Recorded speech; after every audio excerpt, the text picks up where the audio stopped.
Hi guys, welcome to the channel. I thought my resilience garden was doing great until recently when I started to have quite a lot of issues which could potentially affect the final result. So first of all, I'm going to start here for the things that I can't quite show you outside, and then we'll go outside and I show you the problems out there as well. So first of all, for all of you who follow the channel, you know that I've planted approximately 100 tomato plants. I do this every year because I do give some of them away, and at the same time I do like to have some spares just in case. So first time ever I have experienced the problem with my indoor tomatoes is dampening off. That basically means that tomatoes actually started rotting at the base, at the soil level. It basically started to appear like a dry little patch, but it's gradually got bigger. And the reason that happened is because unfortunately when I planted them in the smaller cups, I put the tomato quite low down. So the soil wasn't at the top, so the tomato itself was buried in the cup, so you had very little airflow. Even though I used the fan inside to make sure I have a proper ventilation, that unfortunately didn't work. So I ended up losing approximately 10 or 15 of the tomatoes. I've tried to rescue some and I've basically just snipped them off and I potted them on and hopefully they'll root, but only a few of them did. So this gives you the perfect example that the reason we plant many more than needed, because the problems can happen, and of course there could be many other reasons happening with the tomatoes. The huge issue I'm experiencing now in the garden, and I'll show you again in a second, is the birds. I have a huge amount of starlings in the garden, I have huge amounts of the blackbirds in the garden, I have crows, I have all sorts of birds coming in there, and they all dig in my bed. So now of course I had to come to the solution. The other big problem I found, and it's not quite per se became an issue just yet, but it's very possible.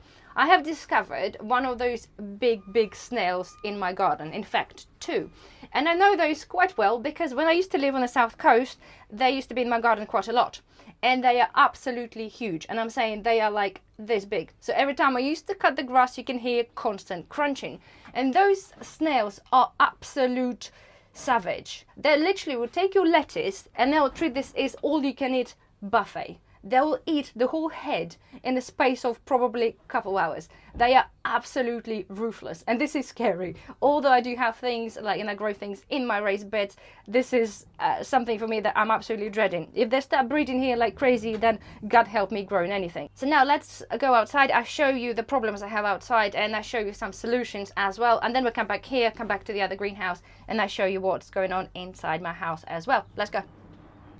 So right, we're gonna start here with my plum tree. That plum tree gave me 10 kilos worth of plums last year. This year it started well, we had few flowers, but I've started noticing, okay, we have patches here, a lot of patches, and I mean we have half of the stems are bare, and I believe this is due to a bit of frost because all of the buds here are now really soft. So we can see here they are really patchy, really bad. So that to me indicates that potentially my harvest of the plums will be halved, if that. So we just have to wait and see. Right, the other problem, guys, I showed you that before.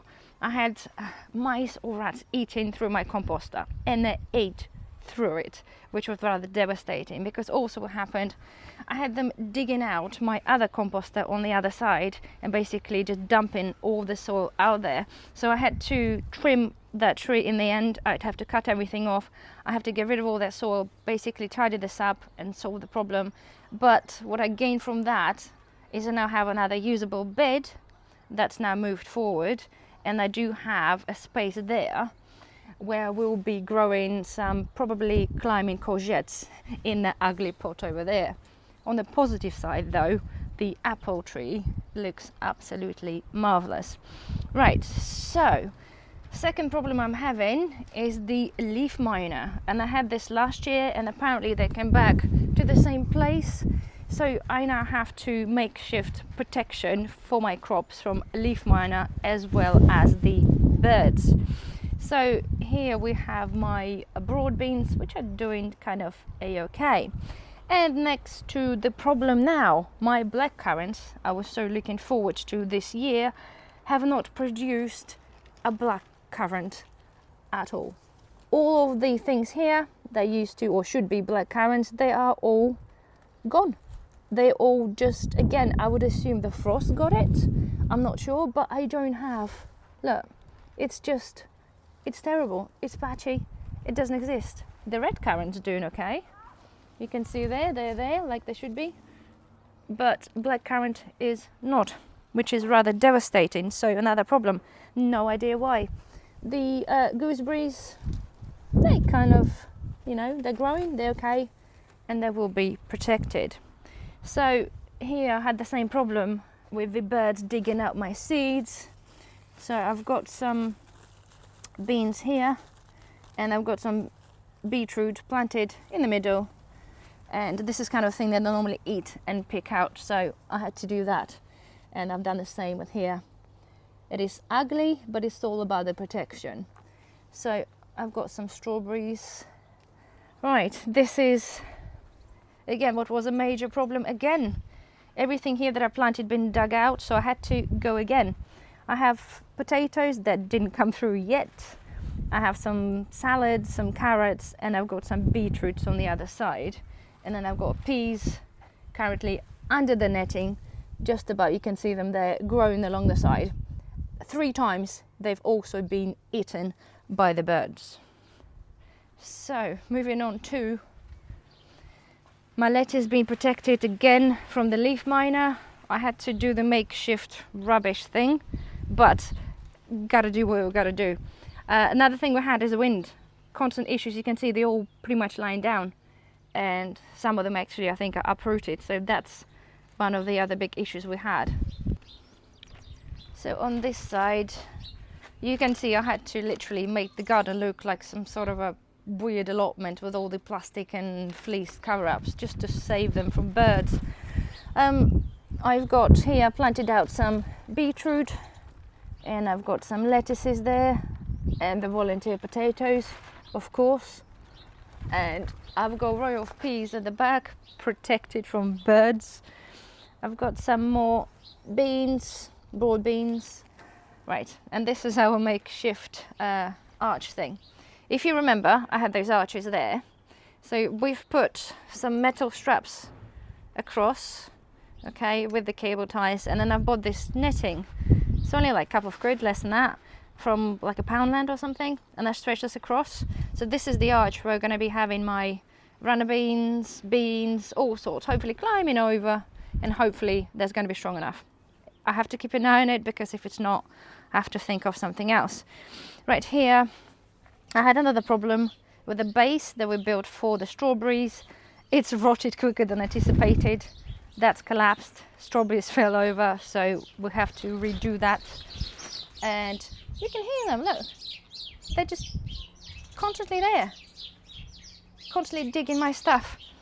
Right, so strawberries, broad beans, pak choy, peas, and artichoke. Here as well, I've got some beetroots, I've got some lettuce, some more beans, but it has to be covered. It has to be covered because, as I said, they'll eat it all. So still a mess, work in progress. And then I've got what's meant to be carrots. We have some what looks like the purple mustard. It seems to be everywhere. That rhubarb is not doing that great, but nonetheless. Rocket's great. We've been harvesting rocket now for a while now. And then I've got some spinach. We've got some radishes over there. They're doing okay. And I've got my chives. And some more radish outside. They're just starting to man up a bit. A few there. They're only dinkers. I'm not going to thin them out. I'm just going to let them grow on, and then just pick them out and eat them later on. Right, so let's have a look in the first greenhouse here. So I've planted runny beans a bit earlier, but they'll be staying in those pots. I'll give them some support, and hopefully when it's warm enough they'll go outside. I've got little baby carrots, the little round ones. That's for my little one. I've got a third batch of tomatoes. So we've got Tigerella and I think that was Roma, whatever. So they are my backup again for the later in the season. I've got some more tomatoes here. I don't know which they are. Gigantom or that one. Right, okay. Dwarf French beans are just about starting to come about. They're going to be going in the pots. I've got some celery, which will be going out a bit later. I've got some salads and everything else there. So now tomatoes, right? The important part of hardening them off. The ones I have here, been in the greenhouse for a good few weeks now. And if you compare, see this guy here to this one there, you can see the color. So when they harden off, they go nice sort of deep green color comparing to that sort of, you know, light color green. So yeah, they've been here for a while. They're doing fine. They had a little bit of cold stress, but I do cover them with the fleece later at night time. So they all kind of look fairly okay. So courgettes. I'm growing two kinds of courgettes. I've got Ambassador and I've got the Romanesco. They're a little bit leggy. They were inside, but they're coming up here for a visit of their friends. And then here, you might remember on my video we did radishes. We started harvesting them already about a week or so ago, if not two. You can see they're doing well, although somebody's actually nibbled some somehow. But yeah, they are doing nice. They're good. Spinach, it's doing brilliantly here. So we're picking them off just as occasional leaves to go in a salad. The rocket's doing good. And of course I've got my parsley over there, which I will be, I think, taking out and potting on. As it comes for successional sowing, I've got a bunch of radishes here. This is called can't remember, Moo something, right? And they're coming up nicely. And then I go here, I've got a pak choi that is a little bit scarce, but nonetheless is coming through. So here we have one of my hanging baskets tomatoes that has been hardened off, and you can see they are growing in little suckers there. This is the idea. They are the bush tomatoes, and this is what's left of the tomatoes. They've been dampened off. I've put them in here. Some of them rooted. They look a bit healthier, and the ones are not, you can see they're a bit limp and lifeless. But at least I've got plenty, and I've still got some on the inside, which I'll show you in a minute. So this is my greenhouse, well, plastic one. So here I've got some chard, I've got some Russian kale, I've got some purple sprouting broccoli, and I've got some Brussels sprouts. I did tell you I wasn't going to do the brassicas, but I do have the bed at the front of the house that will be spare. So somebody said, well, why don't I just give it a go and protect it? So I'm giving this a go, but I'm not having much hope. So now we're going into the greenhouse. So here we're gonna have, well, you can see the lettuce is doing absolutely marvelous. Just look at that. Again, I'm very cautious about the leaf miner because they'll just ruin the leaves. Leaf miner gets underneath, lays the eggs, and then they just literally mine through the leaf like a tunnels, which is makes it ugly, and I don't want to be eating that. But the lettuces here, they're doing fine for now. I'm going to be planting out the tomatoes here, 2 per little set, I think probably today or tomorrow. They are hardened off, so it's no point letting them sit in the pots. I've got some more runner beans. That's, you know, it's a little bit problematic because I have nowhere to put them yet, and it is a bit chilly outside, but hopefully they just hang around here for a little bit. Right, so there I've got some beetroot, I've got some more hanging basket tomatoes, more lettuces in the baskets, and my successional sowed radish that's kind of, you know, coming along.